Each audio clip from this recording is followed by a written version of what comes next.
Assalamualaikum warahmatullahi wabarakatuh. Waalaikumsalam Waalaikumsalam. warahmatullahi Waalaikumsalam warahmatullahi wabarakatuh. wabarakatuh. Yang terhormat Ibu Ambar sebagai guru pendamping, yang terhormat Bapak Ahmad sebagai tamu di acara kali ini, Kang Revan dan Kak Menika sebagai kakak pembina. Sebelumnya izinkan saya memperkenalkan diri. Saya Ardelia Kirana yang bertugas sebagai host di acara kali ini. Lalu ada Fri sebagai moderator,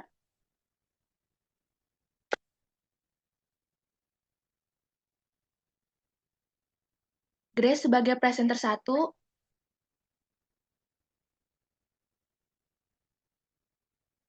Sheila sebagai presenter 2, Pawa sebagai flyer designer, dan Faik sebagai presenter digital. Terima kasih untuk teman-teman semua sudah berkenan untuk hadir di acara kali ini yang berjudul Bijak Bersosmed dan Bergadget. Saya akan sampaikan beberapa peraturan yang harus dilakukan selama acara berlangsung. Pertama, mengaktifkan kamera. Kedua, memencet tombol raise hand jika ingin bertanya. Ketiga, menonaktifkan mikrofon selama acara berlangsung. Baik, selanjutnya akan saya serahkan ke moderator. Untuk Free, dipersilakan. Oke, terima kasih host Ardelia. Oke, materi yang akan dilanjutkan ke Kak Grace Simatupang sebagai presenter 1 yang lahir pada tanggal 13 Januari 2009 di Bogor, yang dulunya juga bersekolah di SMPN 4 Cibinong, dan Kak Nishela sebagai presenter 2 yang lahir pada tanggal 20 Februari 2009 di Pontianak, yang dulunya juga bersekolah di SMP PGRI 1 Cibinong. Oke, demikian dipersilakan Kak Grace dan Kak Sheila untuk mempresentasikan materi yang berjudul Bijak dalam Bersosmed dan Bergadget. Dipersilakan. Baik, terima kasih kepada Fri selaku moderator yang sudah mempersilakan saya untuk menyampaikan materi. Sebelum itu, saya izin share screen terlebih dahulu.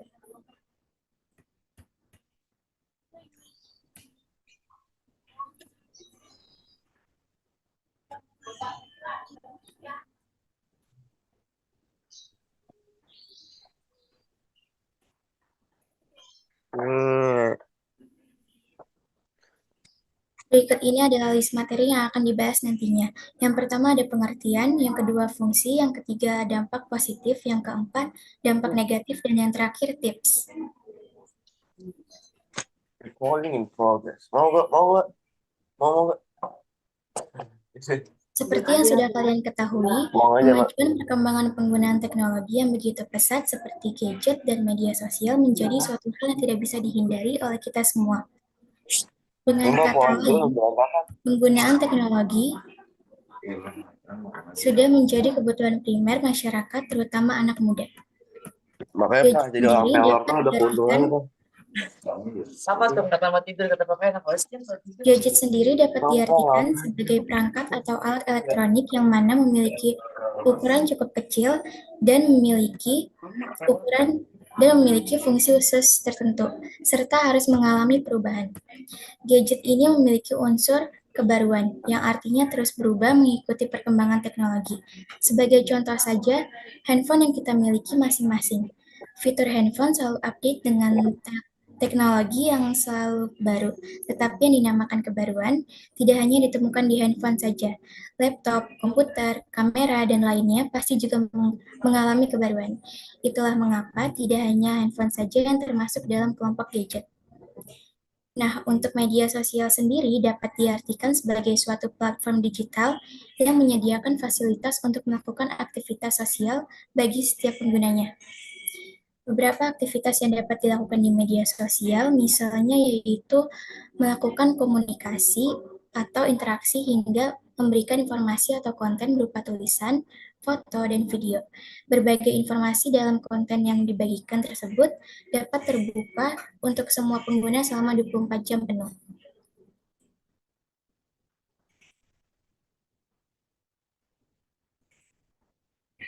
Adapun fungsi dari gadget dan juga media sosial yaitu yang pertama sebagai sarana komunikasi. Fungsi gadget yang paling terasa sudah pasti membantu komunikasi. Perkembangan gadget yang terus-menerus memudahkan cara komunikasi setiap orang yang lebih dekat.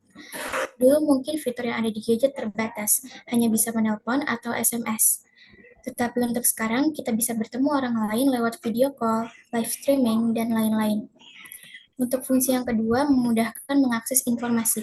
Contohnya saja, gadget yang terhubung ke internet kemudian akan mempermudah seseorang dalam mencari informasi di berbagai bidang, seperti diantaranya bidang sosial, politik, edukasi, seni, dan masih banyak lagi. Fungsi yang ketiga untuk mempercepat pencarian. Contohnya, jika seseorang dapat mencari harga suatu produk atau mendapatkan informasi di media sosial. Cepatnya arus informasi juga memudahkan pengguna dalam membagikannya ke media sosial.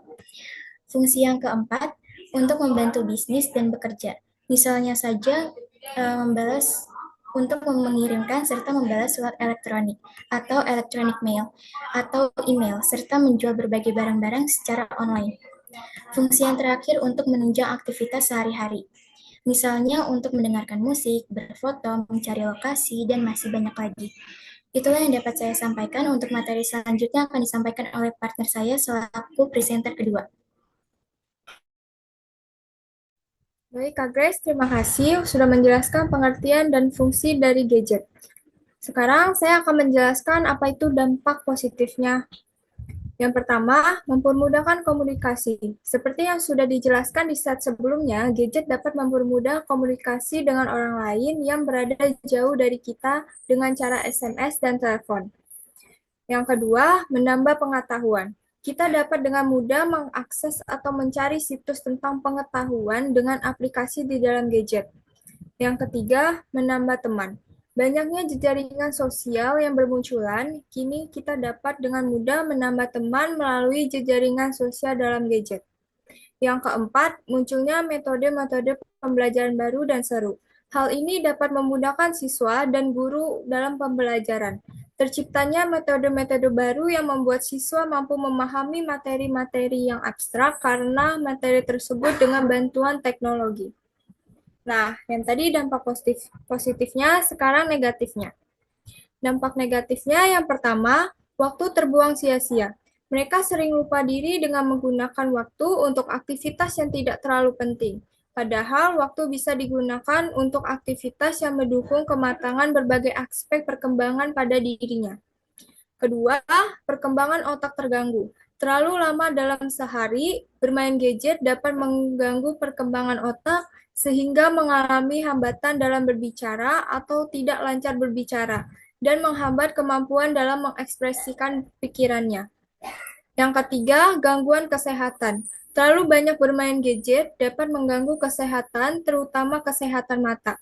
Yang keempat, bersifat individual, menyendiri, menghilangnya ketertarikan pada aktivitas hubungan sosial, baik dengan keluarga dan teman.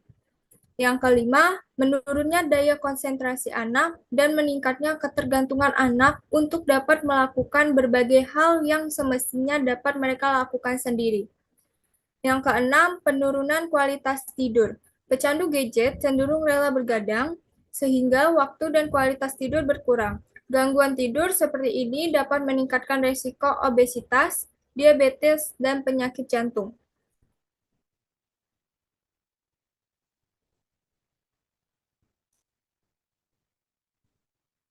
Nah, berikut adalah tips menjadi pengguna gadget dan media sosial yang bijak. Yang pertama, membatasi penggunaan gadget dan juga media sosial untuk mencegah kecanduan. Usahakan membatasi penggunaan gadget selama waktu yang dibutuhkan. Yang kedua, memperbanyak aktivitas di luar rumah. Cobalah untuk menyibukkan diri dengan kegiatan di luar atau hobi lain agar tidak bergantung dengan gadget di waktu luang. Yang ketiga, hindari penggunaan gadget di tengah perjalanan.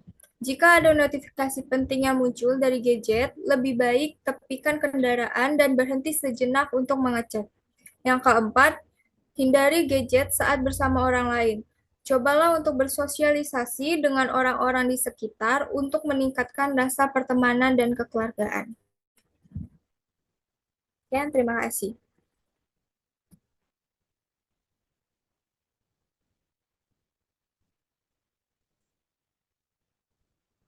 Sebelum selesai, saya ada pantun, yaitu hari Senin ke Kota Tua, naik kuda membawa pepaya. Terima kasih hadirin semua sudah berkenan mendengarkan saya. Cakep.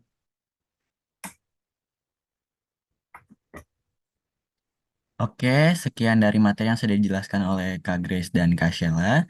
Jadi selanjutnya kita akan melakukan sesi tanya jawab. Jika ingin bertanya, silakan mengaktifkan raise hand-nya ya. Silakan Kak, ya. Tuh, bisa on mic-nya ya Kak.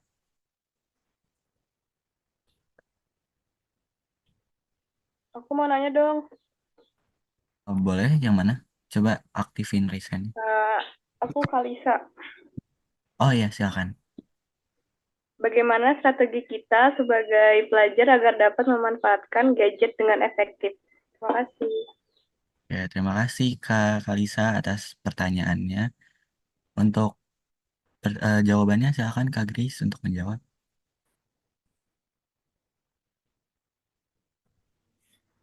Baik, saya akan mencoba menjawab pertanyaan tersebut. Sebagai pelajar, yang pertama, kita harus memanfaatkan aplikasi pembelajaran yang tersedia. Aplikasi tersebut dapat mencakup materi pelajaran, latihan soal, dan interaktivitas yang dapat meningkatkan pemahaman kita sebagai pelajar. Yang kedua, atur waktu penggunaan gadget. Penting untuk menetapkan batas waktu penggunaan gadget agar kita tidak terlalu terpaku pada layar. Yang ketiga, memanfaatkan sumber belajar online seperti video pembelajaran, e-book, dan platform edukasi daring. Untuk yang terakhir, tetap fokus dan disiplin. Kita perlu menjaga fokus saat menggunakan gadget untuk pembelajaran. Hindari godaan untuk menggunakan gadget untuk hal-hal yang tidak terkait dengan pembelajaran, agar waktu dan energi dapat dimanfaatkan secara maksimal. Apakah sudah terjawab? Sudah. Terima kasih. Oke, lanjut. Apakah ada yang ingin bertanya lagi? Itu yang raise hand ingin bertanya atau bagaimana? Yang Kak Pionir? Oh iya. Jadi gini kan sekarang oh ya jadi kita dari kelas 11 Pioneer ya gitu ya terus kita mau nanya nih kan sekarang tuh banyak banget anak-anak yang dia tuh udah dipakein dikasih handphone sama orang tuanya. Nah menurut kamu gimana caranya biar anak-anak itu tuh bisa membatasi mereka pakai handphone, habis itu biar mereka kayak tontonan mereka tuh yang bukan ke arah yang salah. Terus gimana biar mereka nggak adik ke handphone dan dampak apa yang bakal terjadi ke mereka nggak kecanduan handphone dan gimana menurut kamu nih umur berapa seharusnya anak-anak itu baru dikasih handphone? Terima kasih. Oke, terima kasih Kak. Makasih, Mohon maaf, Kak. bisa dianuin lagi nggak di chat aja gitu? Saya panjang banget ini. Bentar ya Kak.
Untuk pertanyaan yang tadi, gimana cara supaya kita bisa membatasi tontonan untuk anak di bawah umur itu sekarang kan udah ada aplikasinya ya. Jadi orang tua udah bisa ngontrol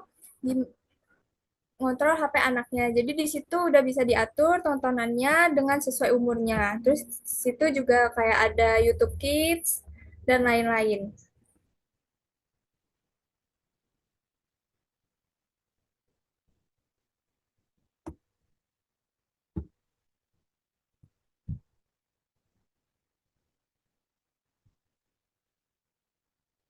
Apakah sudah jelas, Kak?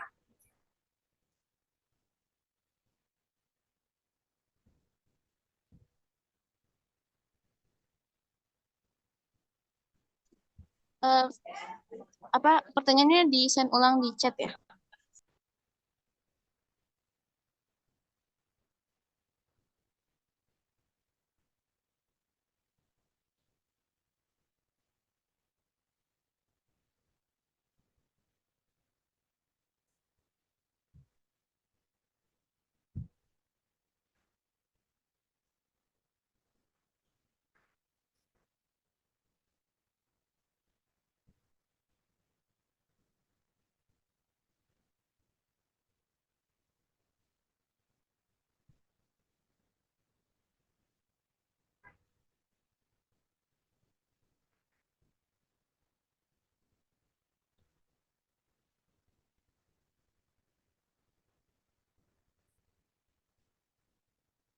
Mohon Grace untuk dijawab yang nomor 2-nya.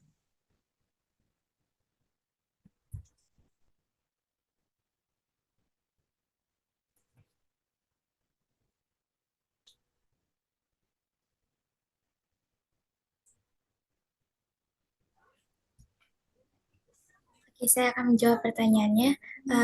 Menurut saya, untuk usianya itu di rentang 8 sampai 16 tahun sudah diperbolehkan untuk memegang gadget, tetapi masih perlu dibatasi penggunaannya. Untuk dampaknya itu yang pertama perkembangan otaknya terganggu, juga kesehatan matanya juga terganggu, dan penurunan kualitas tidur, serta menurunkan daya konsentrasi. Apakah sudah terjawab?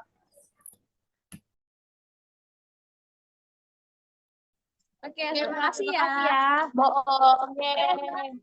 Parah banget. Lucu banget PPT.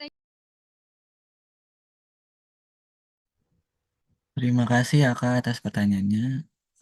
Selanjutnya apakah ada yang ingin bertanya lagi?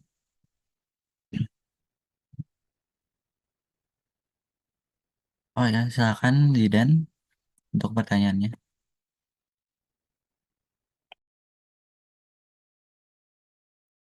Oke, terima kasih. Jadi, saya ingin bertanya apa saja etika yang bijak dalam bermedia sosial. Terima kasih. Terima kasih atas pertanyaannya. Ini akan dijawab oleh Kak Michela. Silakan. Baik, terima kasih. Pertanyaannya tadi, apa saja etika bijak dalam bersosial? Yang pertama, menggunakan bahasa yang baik. Yang kedua, hindari penyebaran sara, pornografi, dan aksi kekerasan. Yang ketiga, cross-check kebenaran berita. Yang keempat, menghargai hasil karya orang lain. Yang kelima, jangan terlalu mengumbar informasi pribadi. Sekian, terima kasih.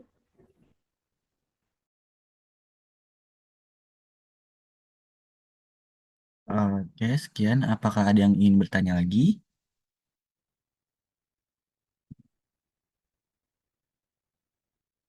Oke, sepertinya udah nggak ada yang ingin bertanya lagi ya. Oke, sekian sesi tanya jawab kami. Terima kasih yang sudah bertanya. Jadi di sini saya akan menyampaikan kesimpulan dari materi yang sudah dijelaskan oleh Kak Grace dan Kak Sheila. Jadi dapat disimpulkan bahwa gadget dan juga media sosial memberikan banyak manfaat, tetapi juga menghadirkan risiko jika tidak digunakan dengan bijak. Penting untuk kita mengembangkan kesadaran diri tentang waktu penggunaan dan menghindari dampak negatif yang mungkin timbul dari penggunaan berlebih. Dengan memahami dan menerapkan prinsip ini, kita dapat menikmati teknologi secara produktif dan sehat dalam kehidupan sehari-hari. Mungkin sekian yang dapat saya simpulkan. Semoga bisa mengedukasikan teman-teman semua. Sekian dari saya. Silakan untuk host dilanjut untuk penutupan. Terima kasih. Baik, saya ucapkan terima kasih kepada Free, Grace, Stella, dan teman-teman semua karena sudah ikut berpartisipasi pada acara kali ini. Untuk teman-teman semua, jangan lupa untuk mengisi link presensi yang telah dikirimkan di kolom chat. Sekiranya itu saja yang bisa saya sampaikan. Mohon maaf bila ada kekurangan. Kami pamit undur diri. Wassalamualaikum warahmatullahi wabarakatuh. Waalaikumsalam. Waalaikumsalam warahmatullahi wabarakatuh. Oke, recordingnya boleh di-stop.